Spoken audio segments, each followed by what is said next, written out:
So good day sa ating mga katalento. At ito yung ibabahagi ko sa inyo. Ito na, nakakuha na tayo ng number sa ating at saka t-shirt sa panran ating sasalihan mga katalento. Yan.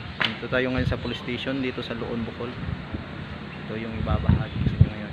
At bukas na 4 AM ng umaga ang release sa starting sa panran nating sinasalihan. 10K yung sinalihan natin mga katalento. Ito yung number natin. Thank you for watching. Bukas na lang natin malalaman kung ano yung kaya natin, dahil matagal na tayong hindi nakapaglaro ng fun run.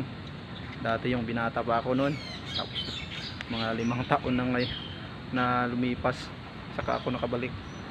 Ayan ang mga katalento, peace out sa atin. Bukas na lang natin i-share kung ano yung kaya ko, dahil wala na akong training.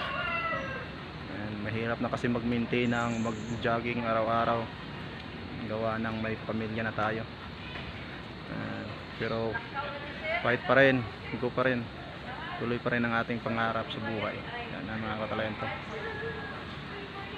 Peace out sa atin.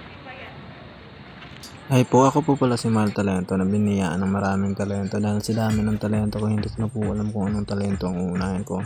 Hindi ko po pangarap na yumaman at umasenso. Gusto ko lang magkaroon ng stable na trabaho na malaki ang sweldo na walang amo, para malaya ko magagawa ang mga bagay na gusto ko. Ang gusto ko sa buhay masaya. Isa din kita dahil ayaw ko sa malungkot. Mr. Roy Angelo Pinay with the number 154, Barangay Gugon Norte. Ito pala yung time natin sa 10K natin tinakbo mga talento, dahil matagal na tayong hindi nakapaglaro ng fun run, kaya ito yung time natin.